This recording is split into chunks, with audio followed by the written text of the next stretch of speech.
Tenemos a Ariel Col. Ariel es abogado, egresado de la Facultad de Derecho y Ciencias Sociales de la Universidad Nacional del Litoral de Santa Fe. Fue juez en lo criminal y correccional de la provincia de Formosa desde el 83 en adelante y actualmente es miembro del ministro del Superior Tribunal de Justicia de la provincia de Formosa. Tiene a cargo áreas de tecnología, de prensa, oficina de gestión de audiencias orales, género y mediación. Presidente del Consejo de la Magistratura de Formosa durante 7 periodos desde el 2001 a la fecha. Miembro fundador. Cuando vi el currículum no conocía tantos miembros fundadores. Yo soy parte hace 9 años, 10 de la Junta Federal de Cortes, miembro fundador de la Junta Federal de Cortes y Superiores Tribunales de la provincia argentina, director académico de la Academia de Intercambios y Estudios Judiciales de AIEC, de los que somos también colega y compañero, docente invitado en la Universidad Nacional de Formosa, promotor del Código de Ética Judicial de Formosa y de la Guía de Lenguaje Claro, secretario del Instituto Federal de Innovación, Tecnología y Justicia, somos del mismo team y equipo, y a mí me gusta agregar coordinador de las comisiones de JUFEJUS, porque en un ámbito a veces complejo, como es la Junta Federal de Corte, poder hacer el interfaz o de hub entre las comisiones, los distintos equipos y la comisión directiva no es tarea fácil. Ariel la cumple magistralmente, así que Ariel, un gusto tenerte en la diplomatura. Gracias por aceptar hacer el cierre del día de hoy. Muchísimas gracias y la comunidad es tuya. Bueno, gracias Mario. ¿Se escucha bien? Gracias Mario y equipo. Gracias a Giancarlo Spinetta. Voy a contar una infidencia. Ayer me llegó un audio, yo estaba trabajando, me llegó un audio de un número que desconozco. Yo por precaución no abro audios de personas que no conozco, que no tengo registrada en contactos. Hasta que abro la foto, porque me pudo más la curiosidad, y cuando veo el apellido Spinetta, dije, debe ser buen tipo, porque yo que crecí con Almendra, y tengo a Spinetta en el corazón, y a Rodolfo García, a Dalmiro Molinari, Emilio Di Gobercio, dice, bueno, Spinetta, después vi que se llamaba Giancarlo, y la verdad que el audio era muy cálido, muy bueno. Empezamos a intercambiar algunos diálogos, y la verdad que muchísimas gracias, Giancarlo, porque realmente es un placer conocerte. No sé si tendrás algún parentesco con Dios, pero Spinetta en el corazón, exactamente. Bueno, dicho esto, que es una obligación moral para todo almendriano, yo quiero, no sé si voy a estar a la altura de lo que dijo Adrián y lo que dijo Jorge. Antes que se me escape, yo quiero decir que comparto con Adriana su visión del Poder Judicial. Me parece que estamos en la misma línea los dos. Y lo he dicho y lo sostengo. Adriana García Nieto, como Mario, y lo digo ya como miembro fundador de Junta, han sido 2 de las incorporaciones más importantes que tuvo Junta en los últimos años. Realmente es una renovación que nos estaba haciendo falta. Pero bueno, me parece que en función de lo que dijo también Jorge Jiménez, que pintó un panorama en España que la verdad que me parece que por lo menos acá no es tan grave todavía, toco madera, no es tan grave en cuanto a redes sociales y jueces. Me parece que hay que repasar algunos conceptos, ¿no? Porque yo voy a hablar de cómo los jueces podemos participar en la sociedad, escuchando, como dice Adriana, también dando nuestra visión, cuidando de no alterar nuestra función primordial. ¿Y cuál es nuestra función primordial? ¿Qué hacemos los jueces, en definitiva? Yo sigo mucho las palabras del profesor Ricardo Guibur, a quien admiro muchísimo, y decía Ricardo, el ideal republicano, ideal, está hablando, ideal, es un poder judicial independiente, imparcial, honesto, obvio, y capaz, que decida las causas de conformidad con el derecho y sirva de contrapeso a los otros 2 poderes del Estado mediante el control de constitucionalidad. Hoy le agregaríamos mediante el control de convencionalidad. Esta definición ya compromete algunos conceptos básicos. Sin independencia del Poder Judicial, no hay república.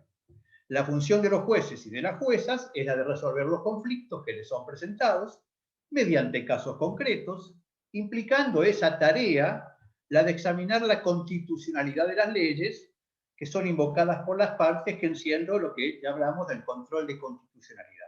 Es decir, no es la mera tarea burocrática de resolver conflictos, sino se le suma el control de constitucionalidad y el control de los otros 2 poderes. Dice don Ricardo Guibur, el Poder Judicial está para custodiar el cumplimiento de la Constitución y para garantizar los derechos de cada persona, aun cuando para hacerlo deba enfrentar presiones y hasta la ira de las multitudes. La ira de las multitudes me parece que es una exageración. Hemos enfrentado ira de agrupaciones, de algunas organizaciones, de algunos sectores, pero de las multitudes, por lo menos en Formosa, tocó madera de vuelta, no ha pasado. Para el cumplimiento de esa función, jueces y juezas deben ser imparciales. ¿Se puede cumplir con la función bien? Muy bien, regular. Mal ya no, porque ahí ya entramos en las causales de mal desempeño. Pero si no se actúa con imparcialidad, no hay función judicial. Directamente no hay función judicial si no hay imparcialidad. Algunos llaman a la imparcialidad neutralidad y observan que nadie es realmente neutral, porque todos venimos con ideas preconcebidas. Todos los que tenemos ya unos cuantos años encima, yo tengo 65, ya tenemos una formación y una serie de ideas sobre cómo funciona el mundo, o por lo menos queremos entender cómo funciona el mundo. Porque y siempre puede haber preferencias morales, políticas, de creencias o no creencias, pero en verdad la neutralidad absoluta, como dice también Guibur, solo se encuentra en los cementerios. Y eso siempre a condición de que no leamos las lápidas, ¿no? Porque ahí ya empezamos a ver otras cosas. Sin embargo, en verdad no se le exige a los jueces neutralidad absoluta a las emociones. Lo que sí se le exige a los jueces, en nombre de la imparcialidad, es que se pueda sobreponer a las emociones y desde luego que no tenga preferencias personales con las partes. La imparcialidad, podemos decirlo, sin lugar a dudas, es la mejor y a veces casi la única garantía que los jueces y juezas pueden ofrecer. La imparcialidad es imprescindible para generar confianza. Y grabemos este concepto de confianza, que ya lo hablaba Jorge en un momento, al principio, lo habló Adriana también hace un ratito, porque los jueces, como se decía también, no tenemos ni la espada ni la bolsa. No tenemos la espada porque no tenemos la fuerza pública. Podemos requerir el auxilio de la fuerza pública, que es una cosa muy distinta. Más de un juez penal ha requerido el auxilio de la fuerza pública y todavía está esperando en su despacho que venga. Recordemos los cortes de ruta, etcétera, etcétera. Y tampoco tenemos bolsa. Tenemos un presupuesto que se nos asigna, con el cual más o menos nos manejamos, pero no podemos disponer de un día para el otro creación de juzgados, ampliación de estructuras, etcétera, etcétera. Estamos bastante acotados en ese sentido. Si no tenemos espada ni bolsa, ¿qué tenemos? Lo único que nos queda es credibilidad. Lo único que nos queda es credibilidad. Ahora bien, yendo al tema. La imparcialidad fuera de los tribunales. ¿Es posible mantener una actitud? Yo me hago un par de preguntas acá. ¿Es posible mantener una actitud que no afecta la imparcialidad del juez o de la jueza cuando salen de su despacho? Dicho de otro modo, ¿qué puede hacer el juez en la sociedad por fuera de su actividad específica? Y acá hay que hacer una aclaración. Hay jueces que le encanta estar en sus despachos, del despacho a la casa y de la casa al despacho, como decía alguien, y punto, ya está. Ya está. Y no tienen necesidad de hacer otras cosas. Ya está. Y son excelentes jueces.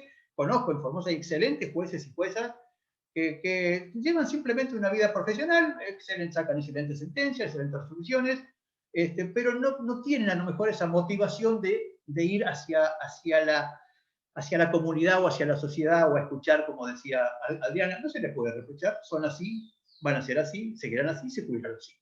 Hay otros que no, hay otros que tienen inquietudes, que quieren decir cosas, que quieren proponer cosas, que quieren escuchar, que quieren inmiscuirse. Entonces, ¿cómo hacer eso sin perder la imparcialidad y la imagen que debemos dar como jueces? O sea, ¿de qué manera, dónde y cómo puede actuar un juez o una jueza en una sociedad? ¿Qué mecanismos de participación social pueden utilizar sin que se vea afectada su imparcialidad al momento de ejercer la función? Por lo pronto, al parecer, lo único que podemos hacer los jueces es ejercer la docencia. En Formosa así lo dispone el artículo 173 de la Constitución Provincial. Docencia que sea formal, es decir, integrando cuerpos académicos, como docente en alguna universidad, institutos superiores, de nivel medio, etcétera, y al menos en Formosa con alguna limitación horaria, o informales, en cuanto participamos, como hoy, por ejemplo, yo acá, en capacitaciones, en cursos, en diplomaturas, dando charlas, sin pertenecer a la estructura formal de la universidad que está organizando esto. A partir de ahí,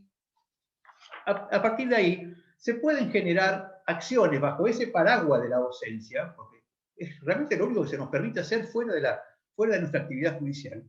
Y como se trata de relatar la experiencia, yo voy a relatar una de hace unos cuantos años. Durante varios años yo tuve activa participación en colegios secundarios de Formosa, especialmente en un colegio secundario del barrio Nancuón de la ciudad de Formosa. Como lo dice el nombre del barrio, es un barrio donde vive preferentemente, mayoritariamente, población Cuom. Para el que no conoce la terminología, a ellos les gusta que se les llame Cuom, son los tobas. En otras jurisdicciones se los conoce como tobas. Aquí ya han adoptado el nombre de Cuom, con Q, ¿no? Bueno, en ese colegio, por gestión de un asistente social del juzgado de menores que iba frecuentemente a hacer trabajos sociales, un día viene a mi despacho y como me conocía, y bueno, teníamos cierta confianza, me dice, Doc, ¿por qué no se van a dar una charlita sobre derechos humanos? Porque los chicos del secundario no lo tienen muy claro, es una comunidad un poco a veces, no digo olvidada, pero vulnerable seguro, y habían ocurrido en aquellos años, primeros años de este siglo, algunas acciones violentas en la comunidad por parte de la policía de la provincia de Formosa. Entonces había como un resentimiento hacia las fuerzas policiales, hacia la justicia. Bueno, me invitaron, empecé a ir, me entusiasmé muchísimo, organicé cursos y talleres sobre derechos humanos, sobre acceso a justicia, estructuras judiciales, informaba cómo se decían los jueces. Fui sumando profesionales que hablaron de adicciones y planificación familiar. Eso fue aproximadamente en el año entre 2008 y 2010. Y de la reunión con los chicos, de las clases con los chicos, que eran clases especiales, pasábamos a las reuniones con los padres, porque los padres venían a escuchar también. Porque claro, venía el doctor, vamos a ser sinceros, venía el doctor. Entonces venían a escuchar y se generó un vínculo y se armaron reuniones con los caciques, porque en las comunidades originarias tienen caciques, reconocidos incluso legalmente en la ley del aborigen.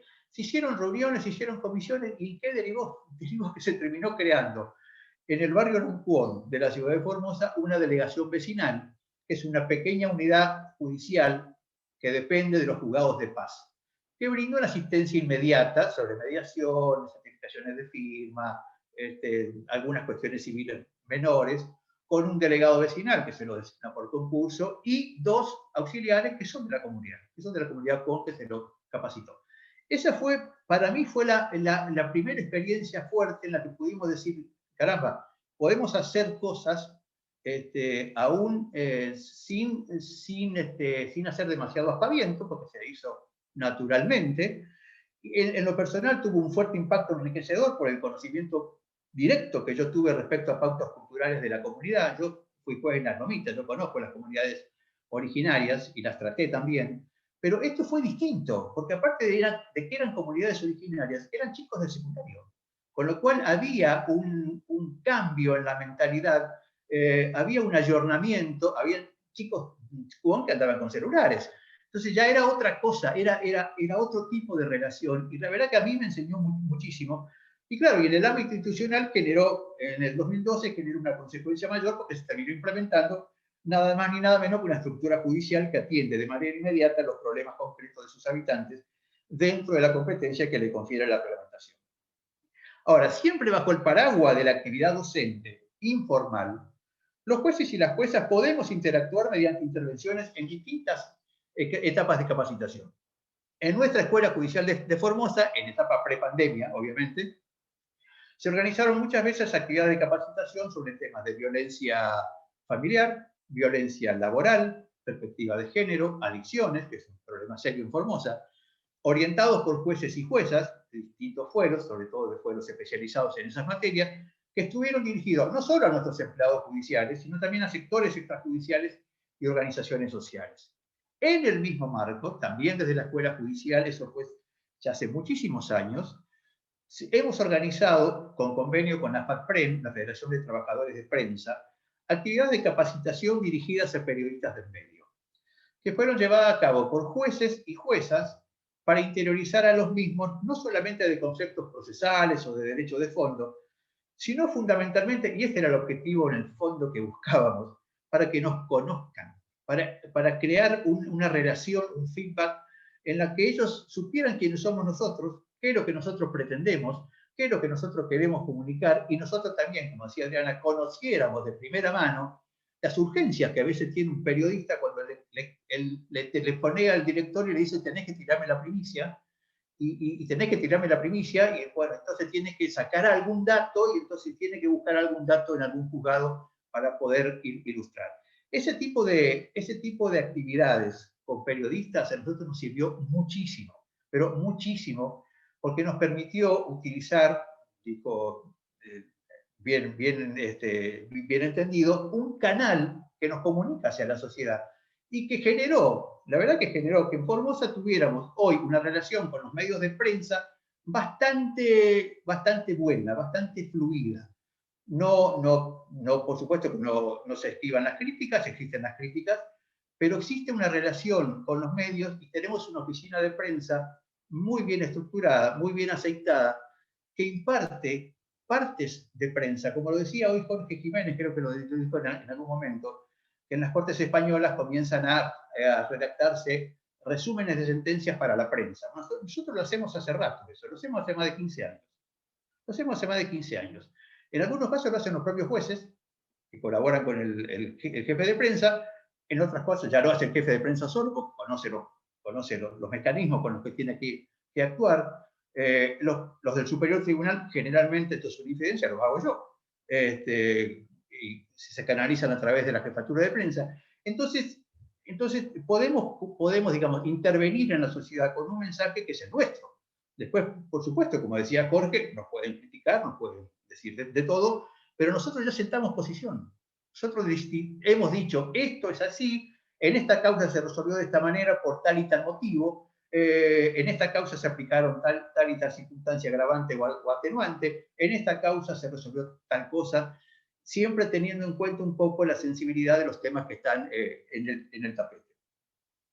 En lo personal, también, como miembro del Superior Tribunal y por haber dictado durante unos cuantos años sentencias que hablaban sobre la libertad de expresión, yo participé de los debates que se hicieron en su momento sobre la ley de medios en la República Argentina. Yo participé de los talleres, dando mi opinión técnica, por supuesto, sobre lo que podría ser una buena ley de medios, que después ya sabemos cómo terminó, pero bueno, fue una participación que fue, digamos, en los talleres que se organizaron en la provincia de Formosa en el marco de aquella campaña. También tuve participación, porque soy responsable de la parte tecnológica del Poder Judicial, en los debates que se hicieron sobre el software libre. Nosotros tenemos en Formosa desde el principio, desde hace más de 25 años, software libre. Nosotros empezamos con software libre. Me disculpen Microsoft y compañía, pero nosotros empezamos con software libre. Eso implicó que la Sociedad Argentina de Software Libre, que yo no sabía que existía, nos invitara más de una vez a dar charlas en distintas partes del país a explicar nuestras experiencias. Eso nos permitió a nosotros bajar nuestras opiniones sobre lo que entendemos que debe ser un servicio informático y sobre lo que entendemos que debe ser el software no propietario.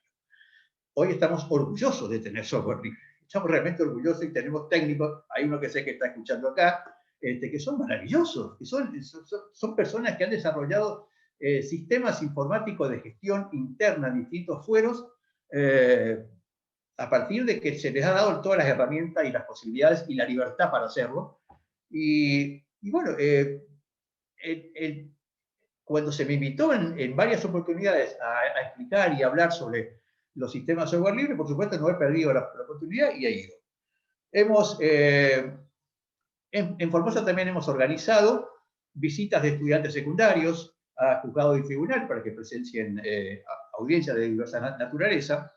Hemos creado, ya desde hace muchos años, por iniciativa que hemos tomado de un viaje que hicimos por el programa Eurosocial de España, la Oficina de Atención al Ciudadano, uno de cuyos programas fue el de la justicia móvil. ¿Qué es la justicia móvil? Bueno, se suben a una combi, como decía Adriana en San Juan, se suben diversos funcionarios que van recorriendo los barrios o se van al interior y atienden en escuelas, en centros de atención comunitaria, donde reciben y evacúan consultas de particulares y se asesora sobre diversos trámites que pueden realizarse en el Poder Judicial. Una iniciativa que se concretó durante muchísimos años, ahora con la pandemia está un poco paralizado, fue, nosotros tenemos audiencias orales en el fuero penal, que las cámaras penales hicieron las audiencias orales de aquellos delitos que ocurren en el interior. O sea, se van también con sus combis, se instalan 2 o 3 o 4 días en una escuela, se acondiciona la escuela, se hace la audiencia de juicio oral en el interior y va al público, cosa que ya no pasa en Capital. En Capital vienen las partes, el abogado, en algún juicio por ahí de trascendencia podrá haber alguna persona más, pero ustedes se imaginan en un pueblo de, a ver, Las Lomitas, de 20.000 habitantes, o más chico, en Palma Sola, de 5.000 habitantes, que sepan que viene la Cámara con el fiscal, el defensor, el preso, por supuesto, el preso viene en la camioneta de la policía, los testigos, gran acto gran en la escuela, se hace la audiencia, va al público como si fuera una obra de teatro.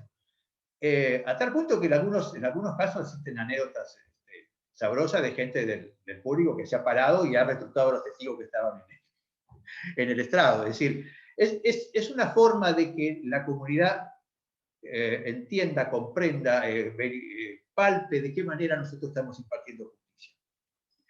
Y después sí, tenemos un programa de facilitadores judiciales. Este es un servicio que nace en Nicaragua, de la mano de la OEA, expandiéndose por el Caribe y Sudamérica. En Argentina se inició por primera vez en la provincia de Corrientes, Formosa lo aprobó en el año 2016, y consiste básicamente en la capacitación de dirigentes comunitarios, vecinos que tienen prestigio en su comunidad, que son elegidos dentro de esa comunidad en asambleas organizadas por el responsable de la justicia de paz o por los jueces de paz de la provincia.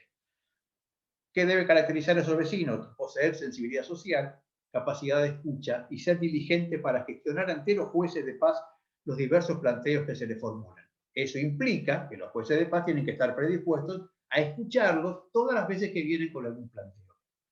Y acá viene el dato, son voluntarios, no cobran sueldo. Yo fui el primer escéptico. Cuando el doctor Alucín, mi colega del Superior Tribunal, que lo conoce tanto Mario como Adriana, me planteó el proyecto, yo le decía, Guillermo, nadie trabaja gratis. Sí, van a trabajar.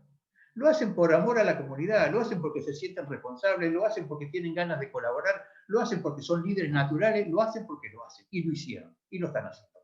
Y son voluntarios, no reciben un peso. Nosotros les proveemos solamente los insumos para que puedan trabajar, papel, algunos sellos, una identificación especial, algún vehículo que va de vez en cuando a llevarle cosas, y nada más, porque son facilitadores que trabajan en comunidades que están muy alejadas en la provincia de Formosa, muy en el interior de la provincia de Formosa, alejados de cualquier centro urbano. Son esencialmente un canal de comunicación entre las comunidades y los jueces.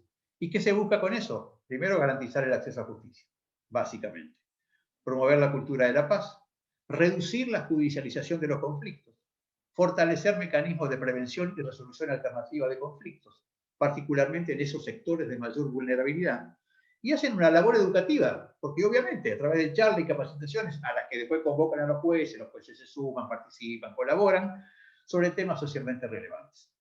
En otras provincias, los colegas de Junta lo saben, ha habido programas un poco más organizados en esta materia, más orgánicos. Por ejemplo, Córdoba, saben ustedes, tienen el programa Los Jueces en la Escuela, un programa de extensión a la comunidad del Centro de Perfeccionamiento Ricardo Gutiérrez, que es la Escuela Judicial de Córdoba, y que se parte de la convicción de que la tarea específica del juez en el ejercicio de la jurisdicción genera una experiencia valiosa que puede volcarse en programas de formación general y de prevención.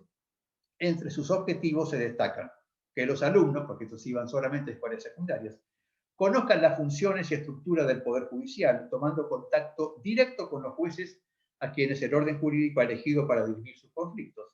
Que los alumnos, en su calidad de ciudadanos, comprendan que la justicia no es solo una cuestión de jueces y abogados, relegada al ámbito de tribunales, sino que es uno de los valores esenciales de la sociedad que compete a toda la comunidad y debe ser actuada en lo cotidiano. Ayudar a que los alumnos disciernan sobre la correlación de responsabilidades y derechos, o sea, no tenemos solamente derechos, tenemos también responsabilidades, adquiriendo conciencia de la necesidad de asumir sus responsabilidades para actuar luego en sus derechos. Destacar la importancia de la participación ciudadana, informar de distintas formas de acceso a justicia, etcétera, etcétera. Otro programa bastante parecido es el programa Los Jueces Van a la Escuela, que es de la provincia de Buenos Aires, de la Corte de la provincia de Buenos Aires, en convenio con la Dirección General de Educación de la provincia de Buenos Aires, que data del año 2006, que tiene más o menos los mismos objetivos. Y sé también que la Asociación de Magistrados de la Justicia Nacional también tiene un programa parecido que se llama Los Jueces Van a la Escuela. Ahora, ¿qué otras formas de participación podemos encontrar los jueces para intervenir en la sociedad? Por fuera de estas que están, como dije, están siempre bajo el paraguas de la docencia. Bueno, en particular, hablo de la experiencia local, ¿no? En particular, nosotros hemos participado en comisiones reformadoras de legislaciones locales. Yo en particular, en el año 1987, era juez penal de primera instancia, integré la comisión reformadora, que hasta hoy es el Código Procesal Penal de la provincia, junto con otros jueces del fuero, representantes del por entonces Colegio de Abogados de Formosa, el fiscal de Estado, creo que había un funcionario del Poder Ejecutivo, y académicos. El académico más importante que teníamos era Ricardo Levenia, que tuve el gusto de conocer y trabajar con él en ese momento. Cuando en esa tarea, que duró creo que 8 meses, hay un feedback permanente con funcionarios del Ejecutivo, con abogados, con académicos, donde nosotros podemos exponer nuestras ideas, y salió un código que, digamos, es bastante, hoy está bastante caduco ya, obviamente, pasaron muchísimos años, hay que hacer algunas cuantas reformas, yo particularmente soy partidario ya del sistema acusatorio, pero que salió bastante bien para lo que fue en ese momento, que fue saltar del sistema inquisitivo a un sistema procesal mixto. También fuimos, otro ministro y yo, en el año 91, consultores ad hoc de cuando se reformó la Convención Constituyente de Formosa. La Constitución se reformó en el año 91, y algunos miembros de la Convención Constituyente se reunieron con nosotros, con un ministro que no lo había nombrado, porque ya está jubilado, y otro, y yo, donde nos dijeron, a ver, ¿qué podemos aportar? Y se nos ocurrió aportar disposiciones concretas sobre cuáles son las causales de mal desempeño. Eso que es tan genérico en algunas legislaciones, nosotros en la Constitución de Formosa la tenemos taxativamente enumeradas. Son esas y no otras. De manera que se le da cierta seguridad a los magistrados. También tenemos nosotros, los miembros del Superior Tribunal, por mandato constitucional, funciones de colegislador. Nosotros podemos mandar a la legislatura proyectos de leyes, siempre referido a cuestiones judiciales, y acá me está, ya Camilo, ya lo digo, podemos presentar proyectos de reformas sobre temas judiciales, y en esa tarea, obviamente, que interactuamos con el Consejo de la Abogacía, con el Colegio de Magistrados y con los legisladores. Hemos ido varias veces invitados a las comisiones de legislación a exponer nuestras opiniones. Algunas han corrido y otras han tenido el destino del tacho de basura. Lo que me decía recién un compañero judicial de acá, que también nosotros hemos autorizado y hemos trabajado la traducción de legislación local, sobre todo de violencia doméstica, a las lenguas originarias. Esa es una tarea que se ha hecho con auxiliares que tenemos en el Poder Judicial que son originales. Y nos han dado una mano grande para poder bajar la legislación que tenemos a las lenguas originarias para que puedan ser de fácil comprensión, sobre todo para las personas adultas que todavía les cuesta un poco hablar el español. Bueno, representando a la JUFEJUS, eso lo sabe Mario y Adriana, tuve el honor el año pasado de representar a la Junta Federal ante el Senado de la Nación, exponiendo la posición de la Junta Federal sobre el proyecto de reforma judicial que en ese momento se estaba tratando. Expuse la posición de la Junta Federal y mantuve un diálogo con legisladores de distintas bancadas. Eso también nos permite a nosotros exponer cuál es nuestra visión del problema, por decirlo de alguna forma. Las actividades en redes sociales. Bueno, ya Jorge fue muy claro en eso. Me parece que los jueces tenemos que ser muy cautos en eso. Voy a cerrar después hablando de cómo tenemos que medirnos los jueces. Y algo que dijo Adriana, nadie nos obliga a estar en ese lugar. Pero me parece que tenemos que ser muy cautos los jueces cuando intervenimos en redes sociales. Yo tengo un Facebook, pero usualmente subo música, nada más. Ni siquiera lo uso para publicar cuestiones de tribunales, a veces, esporádicamente, alguna noticia que puede impactar en el Poder Judicial. Sí utilizamos desde la Secretaría de Gobierno de la Corte un Facebook para comunicar automáticamente y con más velocidad decisiones administrativas que se van adoptando. Después, por supuesto, podemos intervenir a través de publicaciones jurídicas y literarias. Y un tema que sí me parece importante es el de las encuestas de satisfacción. Creo que también algo de eso dijo Adriana. Nosotros estamos empezando a implementar encuestas de satisfacción.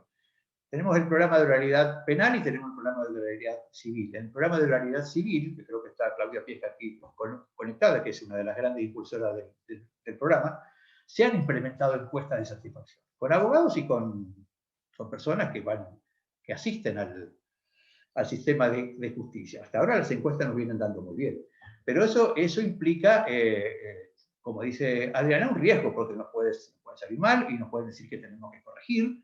Sé que el Poder Judicial de Córdoba, por ejemplo, orgánicamente el Centro de Estudio Ricardo Rojas, cuando estaba presidido por el querido doctor Andrau, hizo una encuesta general del Poder Judicial de Córdoba y los resultados no fueron muy buenos, pero bueno, les permitió tomar medidas,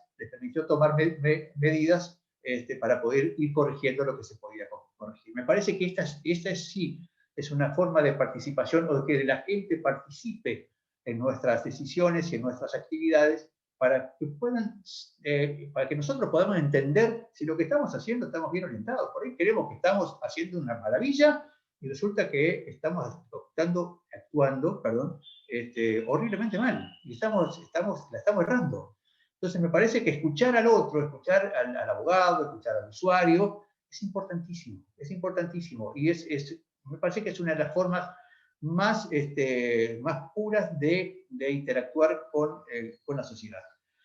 Recientemente, tengo entendido, FAM, Federación Argentina de Magistratura, ha hecho las jornadas anuales de FAM, que creo que no sé si todavía se están haciendo, porque la están haciendo fragmentadamente, pero han implementado por primera vez, diálogos con el público. O sea, no sé cómo lo han hecho, la verdad que yo no pude entrar, pero han implementado link para que los usuarios, que no son jueces, que no son miembros de FAM, puedan hacerle preguntas, puedan hacerle consultas, puedan hacer sugerencias y puedan hacer quejas. De manera que esa actitud de FAM me parece que es muy buena, es excelente, y creo que es un buen camino. Después, por supuesto, están las declaraciones públicas que pueden hacer los jueces. Yo no soy muy partidario de eso, pero a veces son necesarias. Lo que pasa es que en este momento, cuando hay tanta grieta, inclusive en los medios de comunicación, la declaración más obvia puede derivar en cuestiones insólitas. A ver, en esa misma reunión de FAN, hace 10 días, antes que fuera electo presidente el doctor Horacio Rosati, había dicho algo así en un mensaje final a los jueces de la asamblea de FAM, que los políticos debían respetar las decisiones judiciales y los jueces no debían jugar a la política. A ver, compañero y compañera, eso es una obviedad. Es una enorme obviedad. Los jueces no tenemos que jugar a la política y los políticos tienen que respetar las decisiones judiciales. Bueno, de acuerdo al color de cada medio, le dieron una interpretación distinta. Es decir, algunos decían que era para Comodoro Pi, otros decían que era para su propio compañero de la corte, otros decían que era para lo que se le ocurra. De manera que cuando se sale a hablar públicamente hay que tener muchísimo cuidado, porque ya sabemos que en este momento, con tanta violencia verbal y tanto odio dando vuelta, cualquier cosa que digamos va a tener una repercusión negativa, absolutamente negativa en la mayoría de los casos, sin contar los posteos que se hacen en redes sociales, donde no solo se afecta a la persona del juez, sino que se afecta a su grupo familiar, a sus amigos, que no tienen nada que ver, y se llevan de arriba un montón de críticas. Ahora bien, señaladas todas estas experiencias, ¿hay límites para la actuación del juez o de la jueza en la sociedad? Bueno, yo creo que sí, creo que hay límites. Hoy lo exponía de alguna forma Jorge Jiménez en España, y ellos ya están planteando directamente suprimir el Twitter para los jueces. Twitter para mí sinceramente el Twitter para mí es nefasto. Pero bueno, pero hay un tema, la voluntariedad en el ejercicio de la magistratura. Como decía Adriana, quien asume un cargo en la magistratura sabe o debe saber de antemano que su vida ya no será la misma, que estará siempre sometido al escrutinio público y que debe comportarse de determinada manera. Nadie nos impone ser jueces, no nos ponen la pistola en la cabeza para ser jueces. Entonces, si aceptamos ser jueces, debemos saber qué es lo que nos espera. ¿Y qué es lo que nos espera? Nos esperan limitaciones de contenido ético. El jurista español, profesor también, David Ordóñez Solís, dice, porque entiendo que el principal principio acá en juego es el de la integridad. La integridad es la virtud judicial por excelencia, que tiene que ver con el comportamiento de los jueces no solo en su vida pública, sino también en su vida privada. La integridad está vinculada a una manera de conducirse y de comportarse de acuerdo con los valores y sentimientos prevalentes en la sociedad, y en este nivel de exigencia está por encima del que se espera de los ciudadanos comunes o ciudadanos ordinarios. Existe una estrecha ligazón entre la integridad judicial y la confianza de los jueces en la sociedad. Si hay un adjetivo que pretende definir a un juez desde el punto de vista de los ciudadanos, es de que sea íntegro, es decir, recto, honrado y probo. Sigue diciendo Ordóñez Solís que el fundamento de la virtud de la integridad está en la confianza de los ciudadanos en la judicatura. Y es esta identificación la que se explica reiteradamente en los códigos de ética que son conocidos por todos. Los principios de Bangalore, que se construyen en torno a la independencia, a la imparcialidad y a la integridad, expresan en sus fundamentos la confianza pública en el sistema judicial y en la autoridad moral y la integridad del Poder Judicial es de extrema importancia en una sociedad democrática. Si nosotros perdemos la confianza, mejor cerremos el despacho y nos vamos a nuestra casa y que venga otro que haga las cosas mejor. En atención a este principio, cuando el juez ejerce su derecho a la libertad de expresión, dando conferencias o todo lo anterior que dijimos, lo debe hacer con prudencia, con moderación, con el fin de preservar su independencia, su imparcialidad y mantener la confianza en el sistema judicial. Yo les conté que algunas de las actividades que hemos cumplido han sido participar en actividades de colegiación, ha sido asesorar a algún miembro de la Convención Constituyente. Bueno, eso implica una relación, obviamente, con poderes políticos. Obviamente.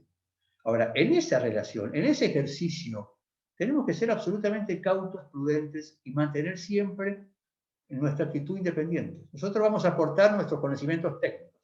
Todo lo demás no nos corresponde. Es decir, no podemos hacer valoraciones políticas de leyes, sino de las conveniencias que pueden resultar para el servicio de justicia si se aprueba o no determinada legislación.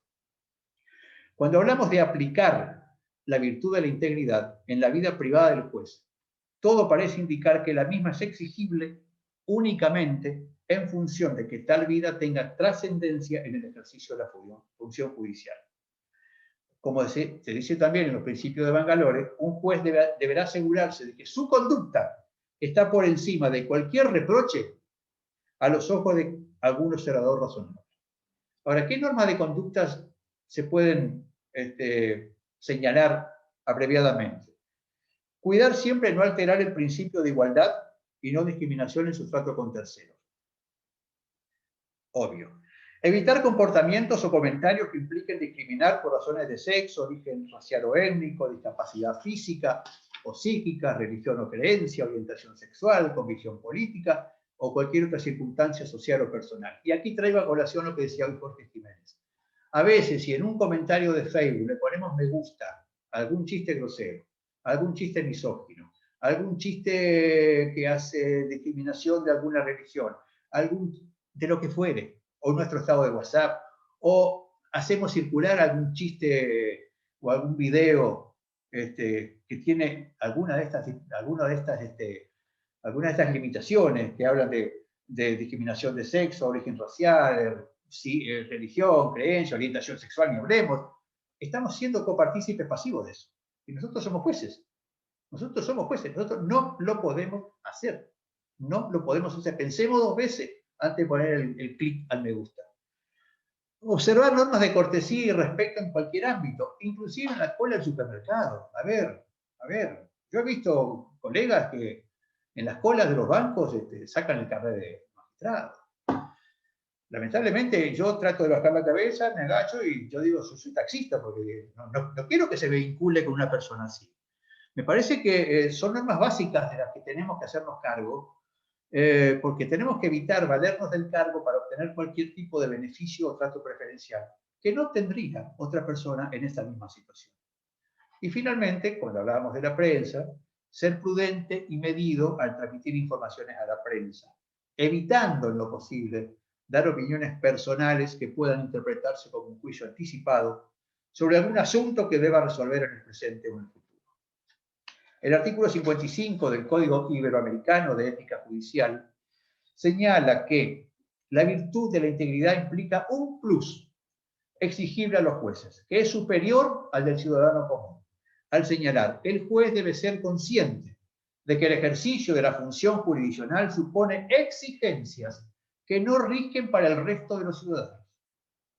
Esta obligación ética es la que marca el camino y pone los límites sobre el modo de conducirse que deben adoptar magistrados y magistradas en sus relaciones con la sociedad.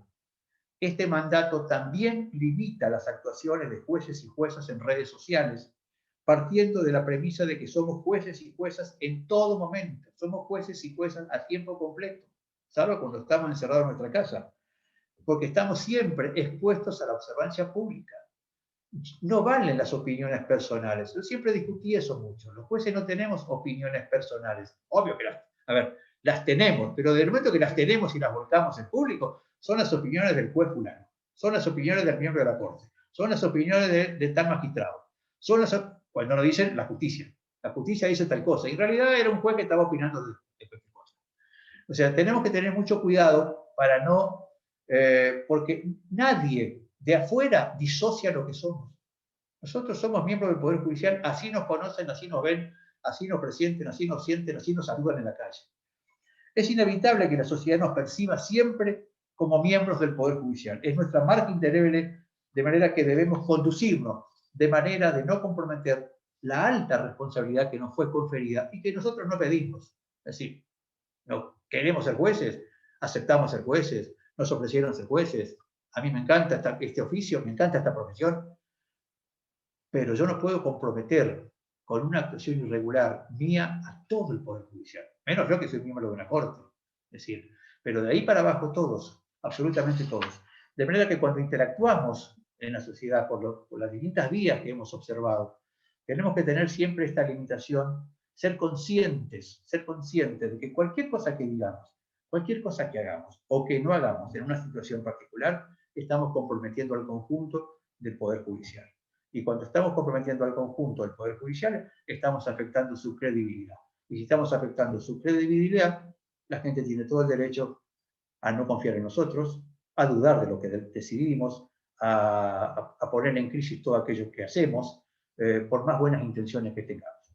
De manera que, bueno, yo quería simplemente compartir estas experiencias, lo que hemos hecho en Formosa, lo que se ha hecho en algunos otros puntos del país, pero teniendo en cuenta siempre que, lo voy a decir con orgullo, afortunadamente somos jueces, pero al ser afortunadamente jueces tenemos que saber que tenemos una serie de limitaciones que no tiene otro ciudadano y que tenemos que atenernos a esas limitaciones. Cuando yo hoy escuchaba al querido Jorge Jiménez, lo dije al principio, afortunadamente no está pasando eso todavía aquí en Formosa, esa guerra tuitera entre jueces, o que jueces se camuflen, que los jueces utilicen seudónimos en Twitter para intervenir, porque tienen una incontinencia verbal que no los deja tranquilos. Me parece sinceramente una barbaridad, me parece una cosa irracional, que no puedo entender que eso esté pasando en España. Bueno, creo que aquí todavía estamos un poquito lejos de eso. Hay algunos jueces que sí, los he leído a veces, que dicen algunas cositas y que después tienen problemas. Y tienen problemas porque lo que se dice queda y queda, y parece que algunos no se dan cuenta que cuando le ponen clic a algo, como decía Jorge, queda en la memoria digital. Alguien te lo va a sacar dentro de 15, 20 días, o 15 o 20 años, y te va a decir, vos dijiste esto aquella vez. Vos te reíste en un chiste misógino. Vos te reíste. Vos transmitiste esto. Entonces, ¿cómo vas a juzgar vos, no sé, un tema de violencia de género? Te lo pueden llegar a decir. Y no vamos a tener respuesta. No vamos a tener respuesta. O, peor, como han hecho en España y lo ha explicado Jorge, se quedan callados, acá no ha pasado nada, dejamos que el tiempo borre las cosas, pero el tiempo ya en las redes no borra nada.